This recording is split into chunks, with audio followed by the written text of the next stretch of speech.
Hello നമസ്കാരം. ഏറ്റവും പുതിയ സിനിമാ വിശേഷങ്ങളുമായി പുതിയൊരു വീഡിയോയിലേക്ക് എല്ലാവർക്കും സ്വാഗതം. വിസ്മയ മോഹൻലാൽ പ്രധാന താരമായി ജൂഡ് ആന്റണി ജോസഫ് സംവിധാനം ചെയ്ത് ഓഗസ്റ്റ് 7 വെള്ളിയാഴ്ച തിരളത്തി മികച്ച അഭിപ്രായം നേടുന്ന മലയാള സിനിമയാണ് തുടക്കം. ആശിഷ് ജോ ആന്റണി, മോഹൻലാൽ, സായി കുമാർ, കെ.ബി. ഗണേഷ് കുമാർ, മനോജ് കെ ജയൻ എന്നിങ്ങനെ താരനിരയുള്ള ഈ സിനിമ മൂന്നാം ദിവസം ഇന്നലെ ഞായറാഴ്ച കേരളത്തിൽ 4,02,00,000 രൂപയാണ് കളക്ട് ചെയ്യുന്നത്. അങ്ങനെ 3 ദിവസം കൊണ്ട് 10,25,00,000 രൂപയാണ് ഈ സിനിമയുടെ കേരള കളക്ഷൻ. ഇനി 4-ാം ദിവസം കൂടിയായ വർക്കെന്തിനാ കൂടിയെന്ന് തിങ്കളാഴ്ചയിലേക്ക് വന്നാൽ ഇന്നും ഈ സിനിമയ്ക്ക് മികച്ച ബുക്കിംഗും കളക്ഷൻ നേടിയെടുക്കാനായിട്ടുണ്ട്. ഇന്ന് രാവിലെയും ഉച്ചസമയത്തുമൊക്കെ ബുക്ക് മൈ ഷോ ട്രെൻഡിങ്ങിൽ മണിക്കൂറിൽ 2,000-2,500 വരെ ടിക്കറ്റാണ് വിറ്റഴിക്കപ്പെട്ടതെങ്കിൽ വൈകിട്ടോടെ ഈ സിനിമയുടെ മണിക്കൂർ ടിക്കറ്റ് വിൽപ്പന 4,000-ന് മുകളിൽ എത്തിച്ചേർന്നിരുന്നു. ഇന്ന് കേരളത്തിൽ സിനിമയുടെ കളക്ഷൻ പ്രതീക്ഷിക്കുന്നത് 1.5 കോടിക്ക് മുകളിലാണ്. അങ്ങനെ 4 ദിവസം കൊണ്ട് കേരളത്തിൽ 11,75,00,000 റേഞ്ചിലാണ് സിനിമ എത്തിച്ചേർന്നിരിക്കുന്നത്. സിനിമയുടെ 4 ദിവസത്തെ വേൾഡ് വൈഡ് ഗ്രോസ് പ്രതീക്ഷിക്കുന്നത് 26 കോടി റേഞ്ചിലുമാണ്. ഓഗസ്റ്റ് 7 വെള്ളിയാഴ്ച തിരളത്തി വമ്പന്തരംഗമായി മുന്നേറിക്കൊണ്ടിരിക്കുന്ന തമിഴ് സിനിമയാണ് DC. ലോകേഷ് കനകരാജ് പ്രധാന താരമായി അരുൺ മാധേശ്വരൻ തിരക്കഥ തയ്യാറാക്കി സംവിധാനം ചെയ്ത ഈ സിനിമ തമിഴിന് പുറമെ തെലുങ്കിലും ഹിന്ദിയിലും എത്തിച്ചേർന്നിരുന്നു. ചിത്രത്തിന്റെ തെലുങ്ക് പതിപ്പ് ആദ്യം 3 ദിവസം കൊണ്ട് 6,65,00,000 രൂപയും ഹിന്ദി പതിപ്പ് 3 ദിവസം കൊണ്ട് 1,78,00,000 രൂപയും വരുന്ന കളക്ട് ചെയ്യുന്നത്. തമിഴ് പതിപ്പ് കളക്ട് ചെയ്തത് 14,56,00,000 രൂപയുമാണ്. ടോട്ടൽ 3 ദിവസം കൊണ്ട് ഇന്ത്യയിൽ സിനിമ നേടിയെടുത്തത് 23 കോടി രൂപയുമാണ്. കേരളത്തിൽ ആദ്യം 3 ദിവസം കൊണ്ട് 4,40,00,000 കളക്ട് ചെയ്ത ഈ സിനിമ 4-ാം ദിവസം കൂടിയായി ഇന്ന് തിങ്കളാഴ്ചയിലേക്ക് എത്തിച്ചേരുമ്പോൾ ഇന്ന് തമിഴ്നാടിനെ മറികടന്നുള്ള കളക്ഷൻ റെക്കോർഡാണ് നേടിയെടുത്തിരിക്കുന്നത്. ഇന്ന് കേരളത്തിൽ 1,80,00,000 റേഞ്ചിലാണ് പ്രതീക്ഷിക്കുന്നത്.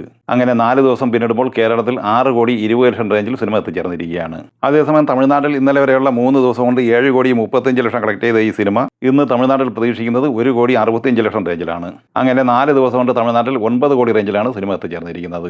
സിനിമയുടെ ഇന്ത്യൻ ഗ്രോസ് ഇന്ന് പ്രതീക്ഷിക്കുന്നത് 5 കോടി റേഞ്ചിലാണ്. അങ്ങനെ ആദ്യ 4 ദിവസം കൊണ്ട് ഇന്ത്യൻ ഗ്രോസായി സിനിമ നേടിയെടുത്തിരിക്കുന്നത് 28 കോടി റേഞ്ചിലാണ്. സിനിമയുടെ വേൾഡ് വൈഡ് ഗ്രോസ് 35 കോടിക്ക് മുകളിലും പ്രതീക്ഷിക്കുന്നു. അമിതറായി തിരക്കഥ തയ്യാറാക്കി സംവിധാനം ചെയ്ത് ഓഗസ്റ്റ് 7 വെള്ളിയാഴ്ച തിരളത്തിയ ബോളിവുഡ് സിനിമയാണ് ഓ മൈ ഡോഗ്. ഈ സിനിമ ഇന്നലെ ഞായറാഴ്ച ഇന്ത്യൻ ഗ്രോസായി കളക്ട് ചെയ്തത് 1,65,00,000 രൂപയാണ്. അങ്ങനെ 3 ദിവസം കൊണ്ട് ഇന്ത്യയിൽ 4,23,00,000 രൂപയാണ് സ്വന്തമാക്കിയിട്ടുള്ളത്. ഷെയറായി സിനിമയ്ക്ക് കിട്ടിയിരിക്കുന്നത് 2,01,00,000 രൂപയുമാണ്. ഓഗസ്റ്റ് 7 വെള്ളിയാഴ്ച തിരളത്തി മികച്ച അഭിപ്രായം നേടുന്നത് നല്ല കളക്ഷനുമായി മുന്നോട്ട് പോകുന്ന തെലുങ്ക് സിനിമയാണ് കൊറിയൻ കനകരാജു. മെർലാപക ഗാന്ധി സംവിധാനം ചെയ്ത ഈ സിനിമയിൽ നാനി, വരുൺ തേജ, VTV ഗണേഷ്, സുനിൽ, ഋതിക നായക് എന്നിങ്ങനെയായിരുന്നു പ്രധാനപ്പെട്ട താരങ്ങൾ. ഈ സിനിമ ഇന്നലെ ഇന്ത്യൻ ഗ്രോസായി കളക്ട് ചെയ്തത് 6,12,00,000 രൂപയായിരുന്നു. തെലങ്കാനയിൽ 7,30,00,000 രൂപയും ആന്ധ്രയിൽ 6,65,00,000 കളക്ട് ചെയ്ത ഈ സിനിമ 3 ദിവസം കൊണ്ട് ഇന്ത്യൻ ഗ്രോസായി നേടിയെടുത്തത് 16,01,00,000 രൂപയാണ്. വിദേശത്ത് നിന്ന് 3 ദിവസം കൊണ്ട് 3,90,00,000 രൂപയും നേടിയെടുത്തിട്ടുണ്ട്. ടോട്ടൽ വേൾഡ് വൈഡ് ഗ്രോസായി ഇന്നലെ വരെ ഈ സിനിമ കളക്ട് ചെയ്തത് 19,91,00,000 രൂപയാണ്. അങ്ങനെ 3 ദിവസം കൊണ്ട് തന്നെ ഈ തെലുങ്ക് സിനിമ ക്ലീൻ ഹിറ്റ് വിജയം സ്വന്തമാക്കിയിരിക്കുകയാണ്. ദളപതി വിജയന്റെ ജനനായകൻ ഇന്നലെ ഞായറാഴ്ച തമിഴ്നാട്ടിൽ കളക്ട് ചെയ്തത് 3,45,00,000 രൂപയായിരുന്നു. 18 ദിവസം കൊണ്ട് തമിഴ്നാട്ടിൽ ഈ സിനിമ നേടിയെടുത്തിരിക്കുന്നത് 154,58,00,000 രൂപയാണ്. കേരളത്തിൽ ഇന്നലെ ഞായറാഴ്ച 5,00,000 രൂപ കളക്ട് ചെയ്തിട്ടുണ്ട്. അങ്ങനെ 16,64,00,000 രൂപയാണ് ഇന്നലെ വരെ ഈ സിനിമ സ്വന്തമാക്കിയിട്ടുള്ളത്.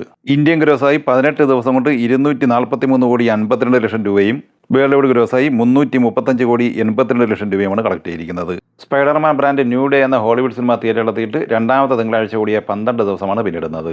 സിനിമ ഇന്നലെ ഞായറാഴ്ച കേരളത്തിൽ 1,76,00,000 രൂപയാണ് കളക്ട് ചെയ്തത്. അങ്ങനെ 11 ദിവസം കൊണ്ട് കേരളത്തിൽ 34,28,00,000 കളക്ട് ചെയ്ത ഈ സിനിമ കർണാടകയിൽ നിന്ന് കളക്ട് ചെയ്തത് 63,80,00,000 രൂപയാണ്. തമിഴ്നാട്ടിൽ 45,21,00,000, തെലങ്കാനയിൽ 37,26,00,000, ആന്ധ്രയിൽ 17,05,00,000 എന്നിങ്ങനെ സൗത്ത് ഇന്ത്യയിൽ നിന്ന് മാത്രം ആദ്യ 11 ദിവസം കൊണ്ട് 197,60,00,000 രൂപയാണ് സ്വന്തമാക്കിയത്. 3D എക്സ്പെൻസ് ഉൾപ്പെടെ ഇന്നലെ വരെയുള്ള 11 ദിവസം കൊണ്ട് ഇന്ത്യൻ ഗ്രോസായി 558,90,00,000 രൂപയാണ് നേടിയെടുത്തിട്ടുള്ളത്. 3D എക്സ്പെൻസ് ഇല്ലാതെ 500,87,00,000 രൂപയും കളക്ട് ചെയ്തിട്ടുണ്ട്. ഒരു വിദേശ സിനിമ ഇന്ത്യയിൽ നേടിയെടുക്കുന്ന ഏറ്റവും പുതിയ റെക്കോർഡാണ് സ്പൈഡർമാൻ സ്വന്തമാക്കിയിരിക്കുന്നത്. ഇനി 12-ാം ദിവസം കൂടിയായിരുന്നു തിങ്കളാഴ്ചയിലേക്ക് വന്നാൽ ഇന്ന് കേരളത്തിൽ പ്രതീക്ഷിക്കുന്നത് 60,00,000 റേഞ്ചിലാണ്. അങ്ങനെ 34,70,00,000 റേഞ്ചിലാണ് കേരളത്തിൽ സിനിമ എത്തിച്ചേർന്നിരിക്കുന്നത്. ഇന്ന് തിങ്കളാഴ്ച ഇന്ത്യൻ ഗ്രോസ് പ്രതീക്ഷിക്കുന്നത് 10 കോടി റേഞ്ചിലാണ്. അങ്ങനെ 12 ദിവസം കൊണ്ട് ഇന്ത്യയിൽ സിനിമ നേടിയെടുത്തിരിക്കുന്നത് 570 കോടി റേഞ്ചിലാണ്. അതേസമയം 3D എക്സ്പെൻസ് ഒഴിവാക്കി ഇന്ത്യയിൽ ഈ സിനിമ 509 കോടി റേഞ്ചിലും എത്തിച്ചേർന്നിട്ടുണ്ട്. സിനിമയുടെ വേൾഡ് വൈഡ് ഗ്രോസ് പ്രതീക്ഷിക്കുന്നത് 16,500 കോടി റേഞ്ചിലുമാണ്. കരവാലി എന്ന കന്നഡ സിനിമയുടെ ആദ്യ 17 ദിവസത്തെ കളക്ഷൻ വിവരങ്ങൾ അപ്ഡേറ്റ് ചെയ്യപ്പെട്ടിട്ടുണ്ട്. ഈ സിനിമ ഇന്നലെ ഞായറാഴ്ച 15,00,000 രൂപയാണ് കന്നഡയിൽ നേടിയെടുത്തിട്ടുള്ളത്. 17 ദിവസം കൊണ്ട് 8,05,00,000 കർണാടക കളക്ഷനായി നേടിയെടുത്ത ഈ സിനിമയ്ക്ക് 3,79,00,000 രൂപ ഷെയറായി കിട്ടിയിട്ടുണ്ട്. 4,60,00,000 രൂപയാണ് ഈ സിനിമയുടെ ബ്രേക്ക് ഈവൻ പോയിന്റ്.